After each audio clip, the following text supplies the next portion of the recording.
You will hear a short news item.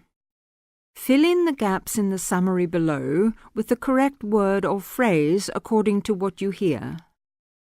The first one has been done for you as an example. First, you have some time to look at the questions.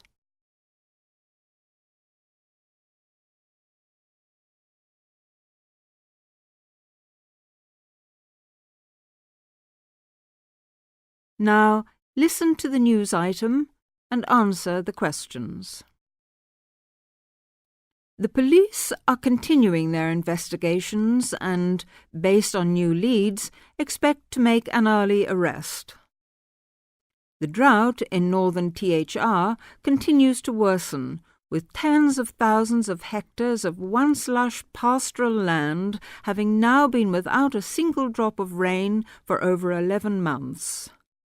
Farmers from the stricken region are beginning to despair, with meteorologists predicting that the drought is unlikely to break before Christmas. Many farmers have begun shooting their worst affected cattle, and in some cases entire flocks of sheep have been destroyed. These measures, tough and cruel though they may seem, are essential to prevent a possible outbreak of widespread disease. It is not only farm animals that are in trouble. Environmentalists are also concerned that the lack of water in rivers, lakes and streams will mean more native animals in the bush will die, unless rain comes soon.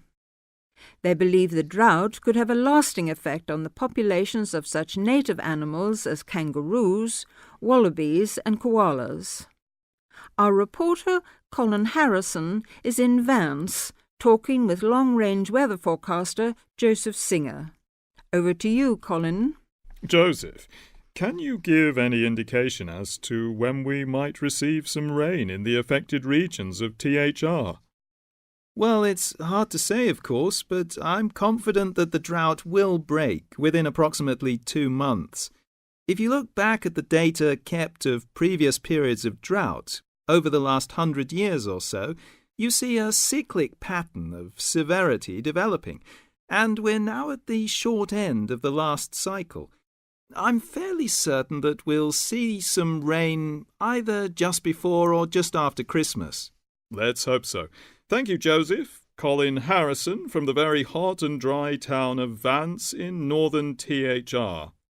Meanwhile, at the CSIRO laboratories in Ottawa, encouraging developments have recently been made in the process of cloud seeding, a process by which clouds can be forced to make rain, and research scientists are to begin conducting trials of a new technique involving lasers later this month. If successful, the state government will be asked to contribute up to $5 million to establish permanent cloud seeding stations in areas most likely to be affected by drought in the future. For many farmers, though, any breakthrough will have come too late. Every week, more farming families are being forced to sell their homes, unable to survive financially, with little or no income to support them. A special assistance fund has been set up to help drought-stricken families. If you would like to send some money, you can do so by calling this number now, 001 43 8172.